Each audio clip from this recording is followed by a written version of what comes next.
ಹೃದಯಘಾತ ಲಕ್ಷಣ ಕಂಡಿದ್ಯಾ? ನನಗೆ ಇದೆ ನಿರ್ವಹಣೆ ಮಾಡಕ್ ನಮ್ಗೆ ಯಾವ ಸವಲತ್ತು ಇಲ್ವಲ್ಲ ಸ್ವಾಮಿ. ನಾವು ಬರಬೇಕು, ದುಡಿಬೇಕು, ಇದೇ ನಮ್ ನಿವಾರಣೆ. ಅವ್ರ ಆಕ್ಸಿಡೆಂಟ್ ಆಗಿ ಸತ್ರ 5 ಲಕ್ಷ ಬರ್ತದೆ ಅಂತ. ಹಂಗಾದ್ರೆ ಅವ್ರು ಹೇಳೋ ಲೆಕ್ಕ ಡ್ರೈವರ್ ಸಾಯ್ಬೇಕು, 5 ಲಕ್ಷ ತಗೋಬೇಕು ಮನೆಯವರು ಅಷ್ಟೇ.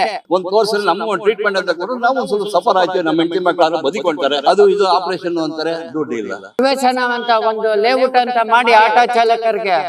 ಇತ್ತೀಚಿನ ದಿನಗಳಲ್ಲಿ ಬೆಂಗಳೂರಿನಲ್ಲಿ ಹಾಗೆ ಹಲವೆಡೆ ಯುವಕರಿಗೆ ಹೃದಯಘಾತ ಆಗ್ತಿರುವಂತದ್ದು ಆತಂಕಕಾರಿ ವಿಚಾರ. ಇದೇ ವಿಚಾರವಾಗಿ ಏನು ಆರೋಗ್ಯ ಸಚಿವರಾದಂತಹ ಗುಂಡೂರಾವ್ ಅವರು ಪತ್ರಿಕಾಗೋಷ್ಠಿ ನಡೆಸಿದ್ರು. ಪತ್ರಿಕಾಗೋಷ್ಠಿಯಲ್ಲಿ ಒಂದಷ್ಟು ವಿಚಾರಗಳ ಬಗ್ಗೆ ಮಾತನಾಡಿದ್ರು. ಅಂದ್ರೆ ಆಟೋ ಚಾಲಕರಿಗೂ ಕೂಡ ಹೃದಯಘಾತ ಆಗುವಂತಹ ಲಕ್ಷಣಗಳು ಜಾಸ್ತಿ ಇದೆ, ಒತ್ತಡದಲ್ಲಿ ಇರ್ತಾರೆ, ಟ್ರಾಫಿಕ್ ಜಂಜಾಟ. ಈ ಆಟೋ ಚಾಲಕರಿಗೂ ಕೂಡ ಏನು ಹೃದಯಘಾತ ಆಗೋದಂಥದ್ದು ಜಾಸ್ತಿ ಇದೆ ಅನ್ನುವಂಥದ್ದು ಕೂಡ ಮಾತನಾಡಿದ್ರು. ನಮ್ಮೊಂದಿಗೆ ಈಗ ಸದ್ಯ ಆಟೋ ಚಾಲಕರಿದ್ದಾರೆ. ಏನ್ ಹೇಳ್ತಾರೆ ಆಟೋ ಚಾಲಕರು? ನಿಜವಾಗಿ ಅವ್ರಿಗೆ ಒತ್ತಡ ಇದೆಯಾ, ಹೃದಯಘಾತ ಆಗುವಂತಹ ಆತಂಕ ಆಟೋ ಚಾಲಕರಿಗೂ ಇದೆಯಾ ಅನ್ನೋದನ್ನ ಸ್ವತಃ ಅವರನ್ನೇ ಕೇಳೋಣ ಬನ್ನಿ. ಸರ್ ನಮಸ್ತೆ, ಎಷ್ಟು ವರ್ಷದಿಂದ ಆಟೋ ಓಡಿಸ್ತಿದ್ದೀರಾ? ಆಯ್ತು ಸರ್, 35 ವರ್ಷ ಆಯ್ತು. ಓಕೆ, ಅಂದ್ರೆ ಇತ್ತೀಚಿನ ದಿನಗಳಲ್ಲಿ ಯುವಕರಲ್ಲಿ ಹೃದಯಘಾತ ಜಾಸ್ತಿ ಆಗ್ತಿತ್ತು. ಈಗ ಆಟೋ ಚಾಲಕರಿಗೂ ಹೃದಯಘಾತ ಆಗುತ್ತೆ ಅನ್ನುವಂತಹ ಮಾತನ್ನ ಸ್ವತಃ ಆರೋಗ್ಯ ಸಚಿವರು ಗುಂಡೂರಾವ್ ಅವರು ಕೂಡ ಹೇಳಿದ್ರು. ಏನ್ ಅನ್ಸುತ್ತೆ ನಿಮಗೆ ಆ ಹೇಳಿಕೆ ಬಗ್ಗೆ?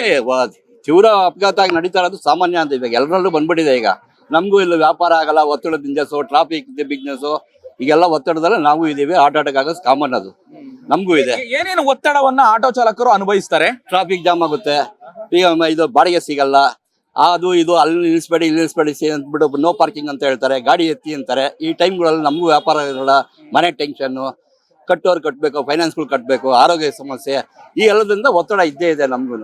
ಒತ್ತಡ ನಿರ್ವಹಣೆ ಹೇಗ್ ಮಾಡ್ತೀರಾ ನೀವು ಅಂತ ಹೇಳಿ? ಒತ್ತಡ ನಿರ್ವಹಣೆ ಮಾಡಕ್ ನಮ್ಗೆ ಯಾವ ಸವಲತ್ತು ಇಲ್ವಲ್ಲ ಸ್ವಾಮಿ. ನಾವು ಬರಬೇಕು, ದುಡಿಬೇಕು, ಇದೇ ನಮ್ ನಿವಾರಣೆ. ವ್ಯಾಪಾರ ಆದ್ರೆ ಕಟ್ತೀವಿ, ವ್ಯಾಪಾರ ಆಗಿಲ್ಲ ಅಂದ್ರೆ ಹಣ ಅಂತೀವಿ, ಬೈತಾರೆ, ಹೊಡಿತಾರೆ, ಹೊಡಿಸ್ಕೊಬೇಕು. ನಮ್ಗೆ ಯಾವ ಸವಲತ್ತು ಇಲ್ಲ, ಸರ್ಕಾರದಿಂದಾಗ್ಲಿ ಯಾರಿಂದಾಗ್ಲೂ ನಮ್ಗೆ ಏನ್ ಸವಲತ್ತಿಲ್ಲ. ನಮ್ಗೂ ಯಾವ್ದಾರ ಒಂದು ವೈದ್ಯಕೀಯ ಚಿಕಿತ್ಸೆನೋ ಅಥವಾ ಯಾವ್ದೋ ಒಂದು ಇನ್ಶೂರೆನ್ಸ್ ಮತ್ತೊಂದು ಕೊಟ್ಟಿದ್ರೆ ನಾವು ಸ್ವಲ್ಪ ಬದುಕೊಳ್ತಾ ಇದ್ವಿ. ಇವತ್ತು ಬೆಂಗಳೂರು ಪೇಟೆಯಲ್ಲಿ ಎಷ್ಟೋ ಜನ ಆಟೋ ಚಾಲಕರು ತುಂಬಾ ಕಷ್ಟದಿಂದ ನಡುತ್ತಾ ಇದೀವಿ, ವ್ಯಾಪಾರ ದಿನನಿತ್ಯ ದುಡಿತಾ ಇದೀವಿ. ಓಕೆ, ಯೂನಿಯನ್ ಇದೆ, ಸುಮಾರು 20ಕ್ಕೂ ಹೆಚ್ಚು ಆಟೋ ಯೂನಿಯನ್ಗಳಿದೆ. ಅದರಿಂದ ಸೌಲಭ್ಯಗಳು ಸಿಗಲ್ವಾ ನಿಮಗೆ? ಸಿಗ್ತಾ ಇದೆ ಹೇಳಿ ಸ್ವಾಮಿ. ನೀವು ಕಣ್ಣಾಗ ಯಾವ್ದಾರ ಒಂದು ಸ್ಟೇಟ್ಮೆಂಟ್ ಹಾಕಿದೀರಾ ನೀವೇ ಮೀಡಿಯಾದವರು? ಆಟೋ ಚಾಲಕರು ಇಂಥ ಭತ್ಯೆ ಕೊಡ್ತಾ ಇದೀವಿ ಅಂತ ಅನೌನ್ಸ್ ಇದೆಯಾ? ತೋರಿಸಿ ನೋಡೋಣ. ಆತರ ಯಾವ್ದಾರ ಇದ್ರೆ ಏನು ಇಲ್ಲ. ನಾವು ದುಡಿಬೇಕು, ನಾವು ತಿನ್ಬೇಕು. ಯಾರಿದ್ರು ನಮ್ಮನೆ ಬೆಳೆಕಾಳು ಬೇಯಿಸ್ಬೇಕಂದ್ರೆ ನಾವೇ ದುಡಿಬೇಕು. ಆಟೋ ಚಾಲಕರ ಯೂನಿಯನ್ ಇಂದಾಗಿ ನಿಮಗೆ ಹೆಲ್ತ್ ಕಾರ್ಡ್ ಆ ತರದೇನು ವ್ಯವಸ್ಥೆಗಳು ಆಗಿಲ್ಲ? ಇಲ್ಲ, ಎಂತದು ಇಲ್ಲ. ಎಲ್ಲೋ ಕೆಲವ್ರು ಮಾಡ್ಕೊಂಡಿರ್ಬೋದೇನೋ, ಆದ್ರೆ ಜನರಲ್ ಆಗಿ ಎಲ್ರಿಗೂ ಇಲ್ಲ. ಅವ್ರವ್ರ ಸದಸ್ಯರಿಗೋ ಮತ್ತೊಬ್ರಿಗೋ ಮಾಡಿರ್ಬೋದು, ಆದ್ರೆ ಎಲ್ರಿಗೂ ಆತರ ಸವಲತ್ತು ಏನು ಸಿಕ್ಕಿಲ್ಲ. ಅದಾದ್ರು ಒಂದು ಮಾಡಿಕೊಟ್ರೆ ನಮಗೂ ಒಂದು ವೈದ್ಯಕೀಯ ಸರ್ಕಾರಿ ಆಸ್ಪತ್ರೆಯಲ್ಲಿ ಕೊಡ್ಲಿ, ಬೇರೆ ಯಾವ ಪ್ರೈವೇಟ್ ಅಲ್ಲಿ ಬೇಡ.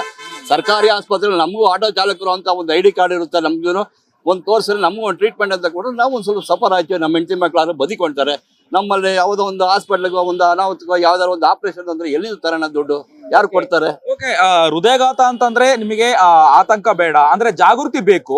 ಅದಕ್ಕೋಸ್ಕರ ನಾನು ಕೇಳ್ತಾ ಇದ್ದೀನಿ, ಯಾರಿಗಾದ್ರೂ ನಿಮ್ಮಲ್ಲಿ ಈ ರೀತಿ ಲಕ್ಷಣಗಳು, ಹೃದಯಘಾತ ಲಕ್ಷಣ ಕಂಡಿದ್ಯಾ? ನನಗೆ ಇದೆ. ನನಗೂ ಸ್ವಲ್ಪ ಟೈಮ್ ಜಾಸ್ತಿ ಈ ತರ ಮಾತಾಡಿದ್ರೆ ಇದಕ್ಕಿದಂಗೆ ಹಾರ್ಟ್ ಪ್ರಾಬ್ಲಮ್ ಜಾಸ್ತಿ ಆಗುತ್ತೆ, ಎದೆ ಹೊಡ್ಕೊಳ್ಳುತ್ತೆ, ಉಸಿರಾಟ ಬ್ಲಾಕ್ ಆಗುತ್ತೆ, ತಲೆ ಸುತ್ತುತ್ತೆ. ಏನ್ ಮಾಡೋಣ? ಪ್ರಯೋಜನ ಇಲ್ಲ. ಹೋಗ್ಬೇಕು, ಮನೇಲಿ ನೆಬ್ಲೇಷನ್ ತಗೋಬೇಕು. ಉಸಿರಾಟ ಪ್ರಾಬ್ಲಮ್ ಇದೆ. 3 ಅವರ್ ಒಂದ್ಸರಿ ನಾನು ಹೋಗಿ ಮನೇಲಿ ನೆಬ್ಲೇಷನ್ ತಗೋಬೇಕು. ಹೊಗೆ ಏನಾದ್ರು ಬಂತು, ಧೂಳು ಬಂತು ಅಂದ್ರೆ ಇಮ್ಮಿಡಿಯೇಟ್ ಹಾರ್ಟ್ ಬ್ಲಾಕ್ ಆಗುತ್ತೆ ನನಗೆ. ಎಷ್ಟೋ ಟೈಮ್ ನಾನು ECG ಮಾಡಿಸ್ಕೊಂಡಿದ್ದೀನಿ. ಅದು ಇದು ಆಪರೇಷನ್ ಅಂತಾರೆ, ದುಡ್ಡು ಇಲ್ಲ. ಅಂದ್ರೆ ಆಟೋನೇ ನಂಬಿ ನೀವು ಜೀವನ ಮಾಡ್ತಾ ಇದ್ದೀರಾ? ಖಂಡಿತ ಇದೇ ಜೀವನ ನಮ್ಗೆ. ನಾವು ಸಾಯೋವರೆಗೂ ದುಡಿಬೇಕು, ಸಾಯೋವರೆಗೂ ತಿನ್ಬೇಕು, ಬೇರೆ ಏನಿಲ್ಲ. ನಮ್ಮ ನಿವೃತ್ತಿ ಅನ್ನೋದೇ ಇಲ್ಲ. ದಿನದ 24 ಗಂಟೆ ಕೂಡ ನಾವು ದುಡಿಬೇಕು. ಅವಾಗಲೇ ನಾವು ಹೆಂಡ್ರು ಮಕ್ಕಳು ಸಾಕಾಗೋದು. ಏನ್ ಹೇಳ್ತೀರಾ ಆರೋಗ್ಯ ಸಚಿವ ಗುಂಡೂರಾವ್ ಅವ್ರಿಗೆ? ಏನ್ ಹೇಳ್ತೀರಾ? ಅವರೇ ಹೇಳಿದ್ರು ಆಟೋ ಚಾಲಕರಿಗೆ ಒತ್ತಡ ಇದೆ, ಹೃದಯಘಾತ ಆಗುವಂತ ಲಕ್ಷಣ ಇದೆ. ಈಗ ನಿಮ್ಗೆ ಆರೋಗ್ಯ ಸಮಸ್ಯೆಗಳನ್ನ ಯಾವ ರೀತಿ ನೀವು ತೋರಿಸ್ಕೊಡ್ತೀರಾ ಅಂತ? ಅದೇ ಸರಿ, ಎಲ್ರಿಗೂ ಒಂದು ಈಗ ಆಟೋ ಚಾಲಕರು ಕೂಡ ಒಂದು ತಪಾಸಣೆ ಅಂತ ಮಾಡಿಸ್ತೀವಿ. ಓಕೆ, ಇದಿಷ್ಟು ಏನು ಆಟೋ ಚಾಲಕರು ಹೇಳುವಂತದ್ದು. ಹಾಗೆ ನನ್ನೊಂದಿಗೆ ಇನ್ನೊಬ್ರು ಆಟೋ ಚಾಲಕರಿದ್ದಾರೆ. ಸರ್ ಹೇಳಿ, ಆಟೋ ಚಾಲಕರಿಗೆ ಎಷ್ಟು ಒತ್ತಡ ಇದೆ? ಪ್ರತಿನಿತ್ಯ ಏನ ಸಮಸ್ಯೆಗಳು ಅನುಭವಿಸಿದ್ದಾರೆ? ಸರ್ ಏಜ್ ಆಗಿದೆ, ನಮಗೂ ಇವಾಗ 62 ವರ್ಷ ಆಯ್ತು. ಯಾವ್ದೇ ರಾಜಕೀಯ ಬಂದ್ರು, ಯಾರೇ ಮಂತ್ರಿ ಬಂದ್ರು ಯಾರು ಏನು ಮಾಡ್ತಾ ಇಲ್ಲ ಆಟೋ ಚಾಲಕರಿಗೆ. ಯಾರ ಒಂದ್ 5 ರೂಪಾಯಿ ಕೇಳಿ ಇಸ್ಕೊಳಕ್ ಹೋದ್ರೆ ಅವ್ರ ಮೇಲೆ ಕೇಸ್ ಹಾಕಕ್ಕೆ ಕಂಪ್ಲೇಂಟ್ ಮಾಡ್ಬಿಡ್ತಾರೆ. ಯಾರಿಗೆ? ಸಾರಿಗೆ ಸಚಿವರಿಗೆ. ಏನ್ ಪ್ರಯೋಜನ? ಆಟೋ ಚಾಲಕರು ದುಡಿಬೇಕು, ತಿನ್ಬೇಕು. ಹೆಂಡತಿ ಮಕ್ಳಿಗೆ ಏನು ಹೋಗ್ತಿವಿ, ಬಾಡಿಗೆಗಳು ಸಿಗಲ್ಲ ಕೆಲವು ಏರಿಯಾದಲ್ಲಿ. ಮೀಟ್ರಿಗೆ ಬನ್ನಿ ಅಂತಾರೆ, ಮೀಟ್ರಿಗೆ ಹೋಗಿ ಖಾಲಿ ಬರ್ಬೇಕು. ಈ ಆರೋಗ್ಯ ಸಚಿವರು ಹೇಳ್ತಾರೆ ಏನು ಆಟೋ ಚಾಲಕರಿಗೆ ಹಾರ್ಟ್ ಅಟ್ಯಾಕ್ ಹಾಗೆ ಆಗುತ್ತೆ, ಒತ್ತಡ ಇರುತ್ತೆ ಮನೇಲಿ. ಏನೆಲ್ಲ ಒತ್ತಡಗಳನ್ನ ಅನುಭವಿಸ್ತಿದ್ದೀರಾ ನೀವು ಪ್ರತಿನಿತ್ಯ ಅಂತ? ಮಕ್ಕಳು ಸಂಸಾರ ನೋಡ್ಲೇಬೇಕಲ್ಲ, ನಾವು ದುಡಿದ್ರೆ ಮನೇಲಿ, ಇಲ್ದವ್ರು ಇಲ್ಲ, ಬೀದಿ ಬರ್ಬೇಕು ಅಷ್ಟೇ. ಯಾರು ನೋಡ್ತಾರೆ? ಹೇಳಕ್ಕೇನು ಅಲ್ಲಿ ಚೇಂಬರ್ ಅಲ್ಲಿ ಕೂತ್ಕೊಂಡು ಎಲ್ಲಾ ಮಿನಿಸ್ಟ್ರು ಹೇಳ್ಬಿಡ್ತಾರೆ, ಯಾರು ಏನು ನೋಡಲ್ಲ. ನಾವು ದುಡಿಬೇಕು, ನಾವು ತಿನ್ಬೇಕು ಅಷ್ಟೇ. ಹಾ, ನಿಮ್ಮ ಯೂನಿಯನ್ ಇಂದ ಈಗ ಹೆಲ್ತ್ ಕಾರ್ಡ್ ಮಾಡಿಸುವಂತದ್ದು, ಆರೋಗ್ಯ ಚಿಕಿತ್ಸೆಗೆ ಆ ತರದ ಸೌಲಭ್ಯಗಳು ಯಾವ್ದು ಮಾಡ್ತಿಲ್ವಾ? ಯಾರು ಮಾಡ್ತಾ ಇಲ್ಲ. ಸಂಘ ಮೀಟಿಂಗ್ ಅಂತಾರೆ ಅಷ್ಟೇ ಹೊರ್ತು ಯಾರು ಮಾಡ್ತಾ ಇಲ್ಲ. ಎಷ್ಟು ವರ್ಷದಿಂದ ಆಟೋ ಓಡಿಸ್ತಾ ಇದ್ದೀರಾ ನೀವು? ನಾವು 40 ವರ್ಷ ಆಯ್ತು ಇವಾಗ. ನಾವು 80ನೇ ಇಸ್ವಿಲಿ ನಾವು ಆಟೋ ಡ್ರೈವಿಂಗ್ ಕಲ್ತಿದ್ದು. ಇವತ್ತು ಅದೇ ಕೆಲಸ ಮಾಡ್ತಾ ಇದೀವಿ. ಏನು ಪ್ರಯೋಜನ ಇಲ್ಲ. ಏನ್ ಹೇಳ್ತೀರಾ ಆರೋಗ್ಯ ಸಚಿವರಿಗೆ, ಗುಂಡೂರಾವ್ ಅವರಿಗೆ ಏನ್ ಹೇಳ್ತೀರಾ? ಹೇಳ್ತಾ ಇದ್ದೀನಲ್ಲ, ಯಾವ ಪ್ರಯೋಜನನೂ ಇಲ್ಲ. ಏನು ಪ್ರಯೋಜನ ಆಗಲ್ಲ. ಅವರು ಬಂದ್ ಏನು ನೋಡಲ್ಲ ಆಟೋ ಚಾಲಕರನ್ನ. ಅದು ಓಪನ್ ಆಗಿ ಹೇಳ್ತೀನಿ ನಾನು. ಅಂದ್ರೆ ಜಾಗೃತಿ ವಹಿಸಿ, ಭಯ ಬೇಡ, ಆತಂಕ ಬೇಡ, ಆಸ್ಪತ್ರೆಗೆ ಹೋಗಿ ತೋರ್ಸ್ಕೊಳ್ಳಿ ಅನ್ನುವಂಥದ್ದನ್ನ ಹೇಳ್ತಾ ಇದ್ದಾರೆ ಅಂತ. ತೋರ್ಸಕ್ ಹೋದ್ರೆ ಹಾಸ್ಪಿಟ್ಲಿಗೆ ಬಿಲ್ ನಾವು ಕಟ್ಬೇಕು. ಇವಾಗ ಮೊನ್ನೆ ನಮ್ಮ ಮನೆಯವ್ರಿಗೆ ಹಾರ್ಟ್ ಅಟ್ಯಾಕ್ ಆಗಿತ್ತು, ಕರ್ಕೊಂಡೋಗಿ ಜಯದೇವದಲ್ಲಿ ತೋರಿಸ್ದೆ. ಏನು ಬಿಲ್ ಕಟ್ಟಿಸ್ಕೊಂಡ್ರು, 10,000 ಕಟ್ಟು. ಕಣ್ಣು ಆಸ್ಪತ್ರೆ, ಕಣ್ಣು ತೋರ್ಸಕ್ ಹೋದ್ರೆ ಕಣ್ಣು ಆಸ್ಪತ್ರೆಯಲ್ಲಿ ಅದು ಇದು ನಮ್ಮಲ್ಲಿ ಇದಿಲ್ಲ, ಮಿಷಿನ್ ಇಲ್ಲ, ಹೊರಗಡೆ ಸ್ಕ್ಯಾನಿಂಗ್ ಮಾಡಿಸ್ಕೊಂಬನ್ನಿ. ಯಾವ ಆಸ್ಪತ್ರೆ ಹೇಳಿದ್ ನಿಮಗೆ ಸ್ಕ್ಯಾನ್ ಮಿಷಿನ್ ಇಲ್ಲ ಅಂತ ಹೇಳಿ? ಯಾವ ಸರ್ಕಾರಿ ಹಾಸ್ಪಿಟಲ್ ಯಾವ್ದು ಹೇಳಿದ್ರು? ಕಣ್ಣು ಆಸ್ಪತ್ರೆಯಲ್ಲೇ ಹೇಳಿದ್ರು. ಎಲ್ಲಿ ಅಂತ? ಅಲ್ಲಿ ಚಾಮರಾಜಪೇಟೆಯಲ್ಲಿ. ಹಾ, ಏನ್ ನಾವು ಪ್ರೈವೇಟ್ ಅಲ್ಲಿ ಬಂದು ತೋರ್ಸೋದ್ವು. ಕಣ್ವದಲ್ಲಿ ಎಷ್ಟು 25,000 ರೂಪಾಯಿ ಆಯ್ತು. ಡಯಾಗ್ನೋಟಿಕ್ ಸೆಂಟರ್, ತಲೆದು ಬ್ರೈನ್ ಸ್ಕ್ಯಾನ್ ನಂಬರ್ ಕಣ್ಣು ನರ ಇದಾಗಿರೋದಕ್ಕೆ. ಇವಾಗ ಕೊಟ್ಟು ಸರ್ಕಾರಿ ಹಾಸ್ಪಿಟಲ್ ಆ ಸೌಲಭ್ಯ ಇದ್ರೆ ನಿಮಗೆ ದುಡ್ಡು ಉಳಿತಾ ಇತ್ತು. ಹೌದು, ಯಾವ್ದು ಇಲ್ಲ, ಯಾವ್ದಕ್ಕೂ ಇಲ್ಲ. ಅಲ್ಲೋದ್ರು ಅನುಕೂಲ ಏನು, ಕಾರ್ಡ್ ಇದ್ರೆ ಮಾತ್ರ. ನಮ್ಗೆ BPL ಕಾರ್ಡ್ ಇಲ್ಲ, ಇದು ಯಾವ್ದೋ ಇನ್ನೊಂದು ಅದೇನು ಕಾರ್ಡ್ಗಳು ಇಟ್ಕೊಂಡಿದ್ರಲ್ಲ, ಆ ಕಾರ್ಡ್ಗಳು ಯಾವ್ದು ಇಲ್ಲ ನಮ್ಮಲ್ಲಿ.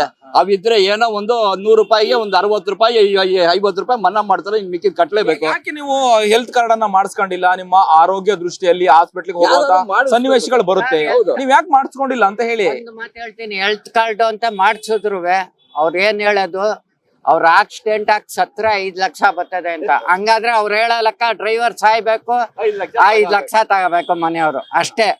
ಇನ್ನೇನು ಹೆಲ್ತ್ ಕಾರ್ಡ್ ಅಲ್ಲಿ ಇನ್ನೇನು ಪ್ರಯೋಜನ ಇಲ್ಲ. ಅದು ಅವ್ರು ಹೇಳೋದಷ್ಟೇ, ಹೆಲ್ತ್ ಕಾರ್ಡ್ ಮಾಡಿಸ್ಕೊಳ್ಳಿ ಅಂತಾರೆ. ಹೋಯ್ತು ಹೋಯ್ತಾ ಆಕ್ಸಿಡೆಂಟ್ ಆದ್ರೆ 5 ಲಕ್ಷ ಅಂತಾರೆ. ಅದ್ ಕೊಡ್ತಾರ ಬಿಡ್ತಾರ, ಸತ್ಮೇಲೆ ನಮ್ಗೆ ಅಲ್ಲ. ಆಟೋ ಚಾಲಕರ ಪರಿಸ್ಥಿತಿ ಈ ತರ ಆದ್ರೆ ಹೆಂಗೆ ಅಂತ, ಗತಿ ಏನು ಅಂತ? ಗತಿ ಏನು ಅಂತ ಅವರೇ ಯೋಚನೆ ಮಾಡ್ಬೇಕು. ಅವರು ಮನ್ಸರು ತಾನೆ, ಆಟೋ ಚಾಲಕರ ತರ ಅವರು ಮನ್ಸರು ತಾನೆ. ಅದನ್ನ ಅವ್ರು ಯೋಚನೆ ಮಾಡ್ಬೇಕು ರಾಜಕೀಯದಲ್ಲಿ ಅಷ್ಟೇನೆ. ಹಾಗಿದ್ರೆ ಸರ್ಕಾರ, ಸಚಿವರು ಆಟೋ ಚಾಲಕರಿಗೆ ಏನೆಲ್ಲ ಸೌಲಭ್ಯಗಳು ಕೊಡ್ಬೇಕು ಅಂತೀರಾ ನೀವು? ಮಾಡಿ ಕೊಡಿ. ಬಡವರು ಬಗ್ಗರು ನೋಡಿ ಎಷ್ಟ್ ಜನ ಬಡವರು ಅವ್ರೆ ಅನ್ನೋದು ನಿವೇಶನ ಅಂತ ಒಂದು ಲೇಔಟ್ ಅಂತ ಮಾಡಿ ಆಟೋ ಚಾಲಕರಿಗೆ ಮಾಡ್ಕೊಡಿ, ಸೌಲಭ್ಯ ಮಾಡ್ಕೊಡಿ.